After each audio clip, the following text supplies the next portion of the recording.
علاقہ میں گاؤں میں ایک ہونے والا واقعہ جو ہے وہ آپ کے ساتھ شیئر کرنا چاہتا ہوں.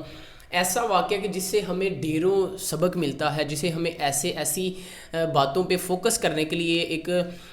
عملی نمونہ ملتا ہے, ایک واضح ویڈیو اور واضح ایک کلپ ملتا ہے کہ ہم اپنے اندر سے بہت سی ایسی چیزیں نکال سکتے ہیں اس چیز کو دیکھ کے. اگر ہمیں واقعی میں ہمارا ایمان تازہ ہو, اگر واقعی میں ہم اپنے آپ کو تھوڑا بہت بدلنا چاہیں, تو اس ویڈیو کلپ کے ذریعے اس کو دیکھنے کے بعد ہم اپنے آپ کو ضرور بدل سکتے ہیں. اور یہی وجہ ہے کہ میں نے اس ویڈیو کے ذریعے آپ تک یہ ایک چھوٹا سا پیغام پہنچانا چاہا. آپ کو پہلے بتاتا چلوں کہ یہ ایک ایسا شخص تھا کہ جسے شروع سے ہی شغل میلہ اس طرح کی چیزوں کا شوق تھا. اب دیکھیے, ایسے شوق ہمیں تب ہی ہوتے ہیں جب ہمیں دوسروں کی داد رسائی ملتی ہے, جب ہمیں دوسرے کہتے ہیں واہ کیا بات ہے یار, یہ بندہ دیکھو, یہ بندہ دیکھو. اس طرح میں جب لوگ کہتے ہیں تو ہم ان کی باتوں میں آ کے کچھ ایسی حرکتیں, کچھ ایسے کام کر جاتے ہیں جن کی وجہ سے ہمیں جن کا نہیں پتہ ہوتا ہے کہ آخر ریوارڈ کیا ہے. لیکن جن باتوں کا ریوارڈ نیگیٹو ہو, جن باتوں کا ریوارڈ اچھا نہ ہو, ان کا کہیں نہ کہیں آپ کو ضرور نقصان اٹھانا پڑتا ہے. اب یہ حرکت جو تھی, اس طرح موت آنا, اس طرح سے مر جانا انسان کے لیے, آپ یہ بات بھی ذہن میں رکھیں کہ انسان جس حالت میں مرے گا اسی حالت میں قیامت کے دن اٹھایا جائے گا. تو آپ دیکھیں کہ اس طرح میں آپ کو ویڈیو کلپ دکھاتا ہوں کہ کس طرح اس بندے کی موت ہوئی, کس طرح اس بندے کی جان نکلی, اور ایون دیٹ کہ ڈول پہ ناچتے ہوئے جب وہ نیچے شخص گرتا ہے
داد رسائی کے لیے, لوگوں کے واہ شاباش کے لیے خود کو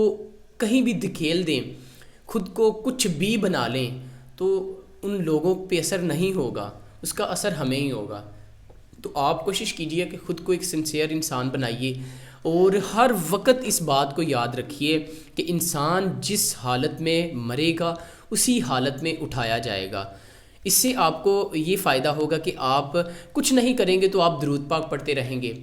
کچھ نہ بھی کریں, آپ کا صرف ذہن صاف ہو اور پازیٹیو ہو, تو بھی آپ کی زندگی بھی ایک عبادت ہے, کیونکہ آپ کو حضور صلی اللہ علیہ وآلہ وسلم کا امتی بنایا گیا ہے. ہماری تو ایک ایک سانس عبادت ہے. اگر ہمارے ذہن میں نیگیٹیوٹی نہ ہو, اگر برے خیالات نہ ہوں, صرف نماز, زکوٰۃ, حج اور عمرہ وغیرہ سارا کچھ ہی عبادات نہیں, بلکہ انسانیت کی ہمدردی رکھنا, درد انسانیت رکھنا, اور چلتے چلتے اچھا ذہن رکھنا, یہ بھی عبادت کے ہی زمرے میں آ جاتا ہے. تو آپ نماز کے بعد اور دیگر عبادات کے بعد اپنے آپ کو, اپنے ذہن کو صاف رکھیں, تو بھی آپ عبادت میں رہیں گے. تو موت تو ایک اٹل حقیقت ہے, یہ تو آ کر ہی رہے گی. تو کسی بھی حالت میں آئے, جب آپ ایک پازیٹیو حالت میں ہوں, جب آپ ایک اچھی حالت میں ہوں, تو انشاءاللہ آپ کو اس کا ریوارڈ ضرور ملتا ہے. تو کوشش کریں کہ ایسی چیزوں کو، ایسی حرکتوں کو اوائڈ کریں، کیونکہ ہمارے یہاں پہ بڑا المیہ ہے کہ ہم بڑے بڑے بھی جو ہوتے ہیں، مطلب خاندان میں جو بڑے ہوتے ہیں، ان کا بھی اختیار نہیں ہوتا ان باتوں کے پہ کہ مہندی کی رسم ہو یا کوئی اور رسم ہو تو وہاں پہ ناچ گانا اور اس طرح کی عجیب و غریب حرکتیں، نئی نئی انوینشنز ضرور ہم نے کرنی ہوتی ہیں۔ تو میں مزید گزارش جو بڑے ہیں، جو عہدے دار ہیں، جن کی خاندان میں سنی جاتی ہے، ان سے یہ گزارش کرنا چاہتا ہوں کہ ایسی حرکتوں کو آپ کنٹرول کریں، کیونکہ آپ سے